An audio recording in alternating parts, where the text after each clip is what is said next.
जय हिंद दोस्तों, नमस्कार। आप सभी का बहुत बहुत स्वागत है एक और लेटेस्ट मजेदार वीडियो में। मैं हूं गौरव, मेरे साथ है डीसी। आप देख रहे हैं जीएस रिएक्शन। डीसी, स्वागत है। जय हिंद भाई लोग। जय हिंद। हाँ तो दोस्तों, आज के इस प्रोग्राम में हम क्या करने वाले हैं, तो हम दो क्लिप आपको दिखाने वाले हैं और दोनों में समझ लो कि डीसी, एक में तो साजिश पकड़ी गई है हमारी, एक में हमारी साजिश पकड़ी गई। भाई साहब, आपको याद होगा दोस्तों की हाल ही में कुछ दिन पहले ही एक अफगानिस्तान के साथ में लैब को लेके, क्वालिटी टेस्टिंग लैब को लेके एक डील हुआ है 46.3 मिलियन डॉलर का, टीसीआरसी और अफगान नेशनल स्टैंडर्ड अथॉरिटी के बीच में, जिसमें जो भी इंपोर्ट एक्सपोर्ट अफगान होगा तो बॉर्डर पे कुछ लैब्स रहेंगे जो कि इंटरनेशनल स्टैंडर्ड क्वालिटी को देखते हुए बाकायदा जांच करेंगे उन सामानों का कि ये मतलब वाकई में इस स्टैंडर्ड को टच कर रहा है या फिर नहीं कर रहा है। ठीक, राइट। अब सर, इसमें साजिश हो गई है, इसमें हमने साजिश की है सर, वो दिखाएंगे आपको। और जो पहला क्लिप है हमारे सामने, मियाँ साहब काजी साहब का है, देसी मियाँ साहब काजी साहब। एक तो मतलब हाँ, वो अपनी खुशखबरियां दे रहे हैं। हालांकि आज हम आइसोलेट ऐसे ही पड़े हुए हैं। आज डीसी रात में पेट्रोल और डीजल के 3-3 रुपए दाम बढ़े हैं। अब अब मैं तो इसके ऊपर कुछ नहीं बोलूंगा, सही है गलत है, क्योंकि हम तो यहाँ पे होस्ट कर रहे हैं, तो हम तो हाँ, लेकिन सिचुएशन देखते हुए पता था, लग रहा था कि आज नहीं तो कल ये बढ़ना है। कि कोई 10 रुपए कह रहा था, कोई 5 रुपए कह रहा था, कोई 20 रुपए भी कह रहा था। बट अब दोस्त लोग बताइए, आप लोग कमेंट करके, आप लोग को क्या सही लगता है, गलत लगता है। चलो, हम तो आइसोलेट हैं ही। आज पीएम मोदी जी यूएई भी पहुंच रहे हैं और इसी के बीच डीसी, जो बयान आया था आरएसएस की तरफ से कि पाकिस्तान के साथ ठीक है, आप आतंकवादी मुद्दे पे डील करते रहिए, लेकिन बातचीत भी होना चाहिए और डायलॉग बंद नहीं होना चाहिए। सेम जो है हमारे ex army chief Manoj Naravane ji की तरफ से भी, उन्होंने भी इस बयान को बैक किया। हालांकि मेरी राय थोड़ा इसमें अलग है। तो इसके ऊपर पाकिस्तान शर्त रख रहे हैं, मियाँ साहब शर्त रख रहे हैं कि हमारे 5 शर्तें हैं, 5। ये 5 शर्तें मानोगे भारत, तब हम तुमसे बात करेंगे। और ऑफिशियल बयान भी आया हुआ है पाकिस्तान का। उनका कहना है कि जब किसी ऑफिशियल की तरफ से इसके ऊपर कुछ राय रखा जाएगा भारत के अंदर, तब हम सोचेंगे कि हमें क्या करना है। ठीक है, तो पाकिस्तान शर्त रख रहा है। शुरू करते हैं वीडियो को। और आगे बढ़ने से पहले दोस्तों, अगर आप नए हैं चैनल को सब्सक्राइब कर लीजिए, बेल आइकॉन को प्रेस कर लीजिए, वीडियो को पूरा देखिए। पूरा देखेंगे तो बहुत सारा बीच बीच में ट्विस्ट होता है, तो वो मजा भी आएगा आपको। तो चलिए पढ़ा जाए। मियाँ साहब, बात चीज़ों में हम बहुत ही ज़्यादा खुद कफील हैं और आपकी मुझे बात ये बड़ी पसंद है कि आप बड़े रजायत पसंद और ऑप्टिमिस्ट हैं। और हम 78 साल से ये खुशखबरियों पे गुजारा कर रहे हैं। अगर इसकी कोई मंडी होती तो हम ये खुशखबरियाँ बेच के न जाने कितने पैसे कमा लेते। आज क्या खुशखबरी है, अब उन्होंने पूरे असम्बली में फतह कर डाला। अवैस लगारी साहब ने सब के सब आईपीएस उड़ा के यहाँ तमगा सीने पे सजा लिया। और क्या खुशखबरियाँ जो हैं और क्या हैं, और कितने का अगले जन्म हमें इंतज़ार करना पड़ेगा उनकी रियलाइजेशन के लिए। मियाँ साहब देखें काजी साहब, अब वक्त जो है वो आ चुका है, अब इंतजार नहीं करना पड़ेगा और इंतजार की घड़ियां खत्म हो रही हैं। वो इसलिए कि कल जो तमगे मिले हैं वो तो अवैस लगारी साहब को एक मिला है, मोहम्मद अली साहब को मिला है, तमगा इम्तियाज उनको दिया गया है। वो इसलिए कि उन्होंने समझा है हुकूमत ने कि उन्होंने बड़ा काम किया है और बिजली के महकमे शोबे में, और अवाम को रिलीफ दिया है। लेकिन रिलीफ मिला है कि नहीं, अवाम को पता है, जो बिल आते हैं। लेकिन जो खुशखबरियां आने वाली हैं, मैं खुशखबरियों पे आता हूं। अब जो मैं बात कर रहा हूं कि इंतजार की घड़ियां खत्म हो चुकी हैं, और वो वाकईतन खत्म हो चुकी हैं कि 5 बड़े मंसूबे जो हैं वो सामने आ रहे हैं। 5 बड़े पाइपलाइंस मंसूबे। वो एक मंसूबा तो यह है कि ईरान और इराक के साथ मुआहिदा जो है वो तकरीबन मुकम्मल हो चुका है। ऑयल का और गैस का तो पहले ही था, और ऑयल की पाइपलाइन भी वहां से आ रही है और गैस की पाइपलाइन भी वहां से आ रही है। तापी पाइपलाइन जो है मंसूबा, वो भी जो है वो शुरू होगा। और इसके अलावा नॉर्थ साउथ गैस पाइपलाइन जो रूस का से हमने लानी है, वो भी जो है वो शुरू होगा। और इसके अलावा जो है कतर से गैस जो आएगी वो भी आएगी। और बड़ी खुशखबरी यह है कि तेल की कीमतें जो कि इस वक्त आसमान को बातें कर रही हैं, वो कम होने जा रही हैं, और इतनी कम होने जा रही है कि हैरान कौन जो है वो कमी इसमें आएगी। मैं बताता हूं, मैं सर बताने लगा, मैं बताने लगा 10 साल मैं सर बताने लगा सर मैं बताने लगा। हाँ जी, मैं सर मैं बताने लगा हूं। चंद दिन पहले एक इजलास हुआ जिसमें रिफाइनरीज ने वजीर पेट्रोलियम से कहा कि वो जंग से पहले की सूरत हाल जो थी तेल की, उसकी सतह पर जो है वो आइंदा पेट्रोल जो है वो फराहम करेंगे। कब? दूसरी बात यह है कि सर आज आबना हरमूज जो है वो तकरीबन खुल चुकी है, मुआहिदा जो है वो तकरीबन होने वाला है। उससे जो ऑयल की प्राइसेस जो है वो कम होगी। तीसरी बात यह है कि जैसे ये मुआहिदा होगा, और ये होने वाला है, इन दिनों की बात है, और इसमें जो पाबंदियां हैं ईरान से जो है वो उठने वाली हैं, तो वहां से बॉर्डर पे बॉर्डर है ना, हमारे दरमियान एक लकीर है ना, वहां से जो है वो ऑयल आना शुरू हो जाएगा। वहां से जो है गैस की पाइपलाइन है, पाइपलाइन जो है वो वहां तक आई हुई है, हमने आगे उसको कनेक्ट करना है, वो कनेक्शन हो जाएगा तो गैस आनी शुरू हो जाएगी। इसमें ज्यादा से ज्यादा मैं जो टाइमलाइन दे रहा हूं वो ये दे रहा हूं कि जुलाई तक, सिर्फ जुलाई तक इंतजार करना पड़ेगा। जुलाई तक जो पेट्रोलियम मसनूआत की कीमतें वो कम होने जा रही हैं।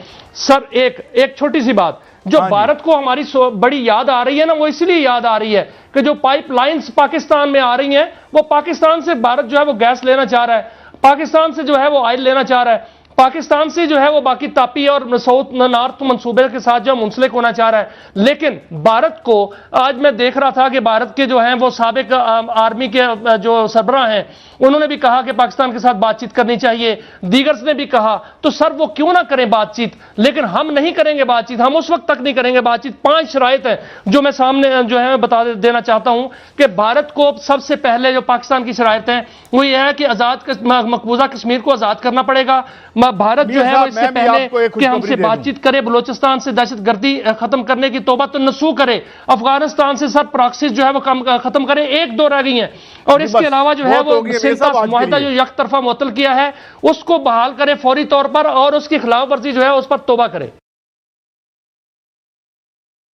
और बीएलए काजी साहब कह रहे थे मियां साहब का बहुत हो गया, काजी बहुत हो गया मियां साहब आज के लिए बहुत हो ज्यादा ही फेंक दिया आज के लिए, बहुत है। लेकिन खैर देखो, अब बाकी सब चीजों को छोड़ दिया जाए डीसी, लेकिन एक बात जिसके ऊपर हम थोड़ा डिस्कस कर सकते हैं दोस्तों आप लोगों के साथ में, और वो यही है कि पाकिस्तान के साथ बातचीत, आतंकवाद को आप डील करते रहिए और पाकिस्तान के साथ लेकिन बातचीत भी आप करते रहिए। अब देखो, बहुत लोग हो सकते हैं ये भी कहें कि हाँ ठीक है कर लेते हैं बातचीत, क्या दिक्कत है करने में, ठीक है। और कुछ लोग कहेंगे कि भाई बिल्कुल, जिसमें मैं भी हूँ कि क्या क्या करना है बातचीत करके। अब मेरा बस सवाल ये है, जो लोग ये चाहते हैं, मैं उनको गलत सही बिल्कुल नहीं बोल रहा हूँ, मेरा ये मानना है, मेरा ये कहना है कि जो लोग ये बोल रहे हैं कि पाकिस्तान के साथ बातचीत होना चाहिए, ठीक है, आप आतंकवाद को डील करते रहिए लेकिन बातचीत करते रहिए, तो मेरा कहना है कि क्या क्या हो जाएगा बातचीत करने से, क्या बातचीत करेंगे, बातचीत करेंगे क्या? कश्मीर को भूल जाएंगे पाकिस्तानी, या फिर मतलब बात किससे करोगे, किससे? सिविलियन किसी गवर्नमेंट से बात करोगे, आर्मी से बात करोगे, आईएसआई से बात करोगे, किससे? मतलब टेररिस्टों से बात करनी है, किससे बात करनी है तो बता दो, किससे बात करोगे भाई? कभी तो बोलते हैं ये लोग कि भाई हमारे हाथ में कुछ नहीं है, सब कुछ आर्मी के हाथ में है। आर्मी वाले बोल देंगे नहीं नहीं है भैया, हमारे हाथ में भी कुछ नहीं है, वो टेररिस्ट ग्रुप अलग है, वो अपना देखते हैं। तो किससे बात करें? टेररिस्टों से फिर जाके बात करें? यार एक किसी का नाम तो बता देते कि फलाने से बात करना है। हाँ ये भी बात है। और ज्यादा ज्यादा ज्यादा पीछे भी नहीं जाएंगे, अब 90s छोड़ दो, आप 1999 देख लो, लाहौर, लगभग लाहौर डिक्लेरेशन था ना, क्या नाम था उसका, जिसमें लगभग बताया जा रहा था कि बहुत कुछ डील फाइनल हो गया। क्या हो गया उसके बाद? कारगिल हो गया। उसके बाद हमारे हजारों जवान जो है वो वीरगति को प्राप्त कर गए। भैया बातचीत कितना भी कर लो, इनका ख्वाब 72 हूरों का है सर। जब तक आप लोग इनको 72 हूरों के पास नहीं पहुंचाओगे, शांति नहीं आएगी सर, इतना तो हम भी जानते हैं। मुझे नहीं पता ये बातचीत वाला कीड़ा कब तक चलेगा और कब तक और किस मुद्दे पे आप बात करोगे। आप ये कहते हो कि बातचीत तो होगा, ठीक है, लेकिन पीओजेके पे होगा, ठीक है, जो पीओजेके है उस पे बात, तो क्या वो ऐसे ही दे देंगे? मतलब आप बातचीत करके ले लोगे? आप बताओ ना, प्रैक्टिकली बताओ ना, बातचीत करके ले लोगे आप? वहां भी नहीं ले सकते हो, उसके लिए भी आपको युद्ध लड़ना पड़ेगा। नहीं, बातचीत करके आप, चलो हम कश्मीर का भी छोड़ो यार, कश्मीर की भी बात नहीं करते हम। बातचीत करके तुम अपने हिस्से का पानी ले लोगे? बिल्कुल परमानेंट, मतलब शांति हाँ। से बात करो, पाकिस्तानी की रजामंदी से। पाकिस्तान बोल दे कि हाँ ठीक है सर, आपका वो इतना पानी आपका है, ले लो, मान जाएगा पाकिस्तान? पाकिस्तान तो बोल रहा है कि नदियां लेंगे, सारी नदियां लेंगे। कश्मीर का जो मुद्दा यूएन में गया, ये तो बातचीत करके ही गया ना, ये बातचीत का ही नतीजा है। ये जो इंडस वाटर ट्रीटी हुआ था, जिसमें कि हम तो चलो 3 नदी का पानी इस्तेमाल करेंगे, बाकी 80% मतलब पानी तो पाकिस्तान ही देखा जाए तो वो ज्यादातर फायदा उनको था, ये बातचीत करके ही हुआ था ना, ये तो बातचीत करके ही हुआ था। तो ये तो नतीजा निकला बातचीत करने का। आप कह रहे हैं कि बातचीत कर लो, बताइए, ये भी तो बताएं किस चीज पे बातचीत करें। किससे बातचीत करें? कमेंट करके बताइए। अच्छा, अब आते हैं अगले टॉपिक पे दोस्तों, अफगानिस्तान वाले पे। को पनाह देने पाकिस्तान के खिलाफ बतौर हथियार इस्तेमाल करने का इनाम अफगान तालिबान हुकूमत को मिल गया है जनाब इंडिया की तरफ से, और $45 मिलियन, कुछ छोटी मोटी रकम नहीं, $45 मिलियन की पहली किस्त बतौर इनाम अफगान तालिबान हुकूमत की खिदमत में पेश कर दी गई है। और अफगानिस्तान में तालिबान हुकूमत के जो नायब वजीर आजम हैं मुल्ला अब्दुल गनी ब्रदर, उन्होंने जनाब बराह रास्त ये $45 मिलियन का चेक वसूल फरमाया है, और इस रकम को अब हिंदुस्तान को पाकिस्तान के बॉर्डर के करीब दफातर कायम करने की इजाजत देकर जनाब उनको अकोमोडेट किया जाएगा, और इन दफातर को नाम दिया जाएगा जनाब क्वालिटी कंट्रोल लैब्स का। इंडिया और अफगानिस्तान की हुकूमत के दरमियान बाज़ाब्ता तौर पर जो एक समझौता है उसके ऊपर दस्तखत कर दिए गए हैं, और इंडिया अब अफगानिस्तान में ना सिर्फ अपनी प्रेजेंस को बढ़ाएगा पाकिस्तानी बॉर्डर के करीब, ये जो दफातर हैं क्वालिटी कंट्रोल लैब्स की आड़ में ये काम कायम किए जाएंगे, और इन दफातर के जरिए पाकिस्तान में ना सिर्फ दहशत गर्दों को मदद फराहम की जाएगी, बल्कि यहाँ पर इंटेलिजेंस गैदरिंग के लिए मुख्तलिफ मशीनरीज को भी जो है वो डिप्लॉय किया जाएगा। यहाँ पर उन मशीनरीज को लगाया जाएगा जो कि इंडिया के लिए इंफॉर्मेशन गैदरिंग टावर्स का काम करेंगे, और इसकी बदौलत ये जो एक नया मैस है खैबर पख्तूनख्वा और बलूचिस्तान में, उसको उभारा जा सकता है। ये सिर्फ एक आड़ है, इनके चक्कर के अंदर रॉ एजेंट्स को पाकिस्तानी बॉर्डर्स के करीब उनको एक लीगल कवर दिया जाएगा। इस मुआहदे के तहत ये जो क्वालिटी कंट्रोल लैब्स हैं, यहाँ पर हसास जो इक्विपमेंट है इंटेलिजेंस गैदरिंग का, वो यहाँ पर नस्ब किया जाएगा। यहाँ से पाक अफगान बॉर्डर की मुकम्मल तौर पर मॉनिटरिंग की जाएगी। पाकिस्तानी फौज की पोजीशंस को यहाँ पर इंडियंस बैठकर मॉनिटर करेंगे। फिर वो इस पूरे बॉर्डर एरिया पर जो कि पाकिस्तान और अफगानिस्तान के दरमियान है, खैबर पख्तूनख्वा और बलूचिस्तान दोनों ही बड़े सेंसिटिव जो हैं वो सूबे हैं, यहाँ पर इंडियंस की मौजूदगी, रॉ एजेंट्स की मौजूदगी, एक पूरी नई कैंपेन पाकिस्तान के खिलाफ लॉन्च की जाएगी। और अगर पाकिस्तान ने इस दौरान दोबारा अफगानिस्तान की शरपसंदी का जवाब दिया तो फिर कहा जाएगा कि जनाब देखें, यहाँ पर जो लैब्स थी जो क्वालिटी कंट्रोल के लिए थी, उनको भी पाकिस्तान की जानिब से हिट किया गया। तो ये देखा दोस्तों, मतलब कितने फट्टू कौम है यार। मतलब लिटरली क्वालिटी कंट्रोल के लिए लगभग सारे देश काम करते हैं कि बॉर्डर पे अगर कहीं से सामान आ रहा है, जो एंट्रिंग बॉर्डर है खास करके, अगर दो देशों के बीच अगर व्यापार हो रहा है ना, तो बीच में एक लगा होता है सर, जहाँ पे कोई भी सामान आता है तो टेस्ट वेस्ट होता है, फिर पास कर दिया जाता है उसको, अगर वो स्टैंडर्ड को फॉलो कर रहा होता है तो। मतलब इससे भी इनकी फटी हुई है। देखो, अफगानिस्तान तो अकेले ये कर नहीं सकता था, उसने भारत के साथ में ये डील किया भाई। ठीक है, भारत के साथ में ये डील कर लिया, बढ़िया है ना यार। फटी हुई है अलग लेवल पे यार। फटी तो पहले से ये सर इनकी, अब और मतलब इंडिया अगर हिंदुस्तान जाएगा बॉर्डर पे तो फटी होगी ना यार। मतलब अगर हिंदुस्तान रोड भी बनाए अफगानिस्तान के अंदर में, अगर स्कूल बना दे, अगर हॉस्पिटल बना दे, तो भी इनकी फटी पड़ती रहती है। रोड बना दे तो ये पाकिस्तान देखो हमारे इस्लामाबाद तक रोड बिछा रहा है इंडिया। इस्लामाबाद तक काबुल से लेके इस्लामाबाद तक रोड बिछा रहा है। स्कूल बना दे तो बोलेंगे अरे देखो कोई ड्रोन बनाने की फैक्ट्री डाल रहा होगा, ऐसा कुछ बोल देंगे। यही होता है सर, यही बोलते हैं हमेशा से।